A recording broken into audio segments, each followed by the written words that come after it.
The sun rose on another beautiful day on the small railway, but it all went to doom and gloom the second Robert woke up. "Hey, Dan, time to wake up, old-timer." "Oh, hush, you. I don't bother you when you want to sleep some more." "Well, old-timers like you need to wake up early to get started earlier. You old folks take time to warm up your fireboxes." "And you're a yellow school bus. We all have our differences." "At least I'm not an old, slow, heaping pile of scrap metal." And Robert boiled away angrily. "Well, I never. Fowler, did you hear that?" "No, because I'm trying to sleep, that's what." "Pah, it's like I'm being hated just for existing." And Dan chuffed away angrily. Finally, some peace and quiet. Later that day, Robert was sitting soundly in a siding, resting his wheels after pulling a heavy train. It was the first train he pulled since being locked up in the sheds for being lazy a week ago. "Ah, that was a good run. I think a good rest will do good for me."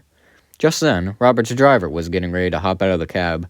"Well, old boy, I gotta go to the men's restroom. I'll be back shortly." "Alrighty, see you in a bit." But as Robert's driver was getting out of the cab, he accidentally grabbed hold of the accelerator and pulled down on it. And just like that, Robert began to slowly move. Driver?" "I'll be back in a bit, don't worry." But, driver." "I said I'll be back shortly, just hold on." Help! Robert's driver quickly turned around to see that Robert was starting to ride away.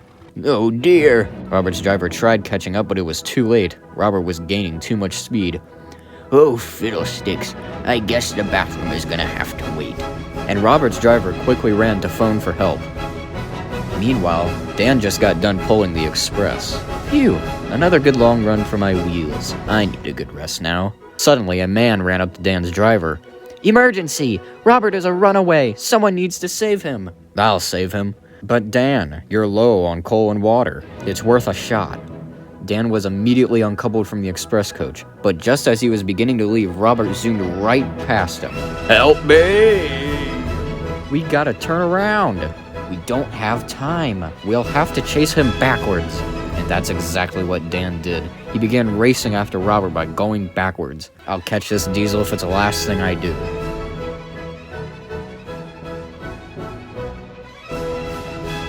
And in no time, Dan caught up with Robert.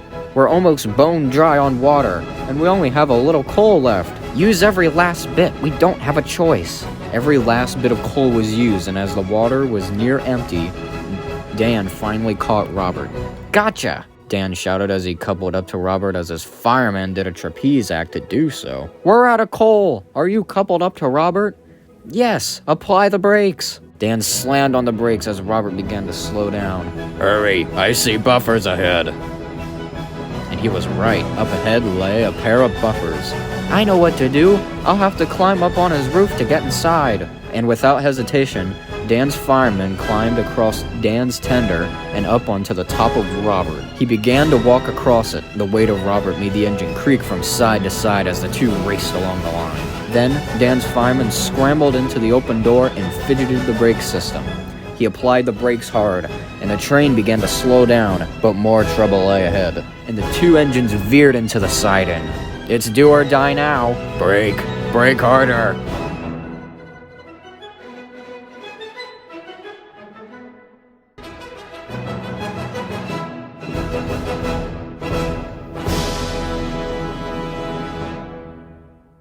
Phew, that was a close one.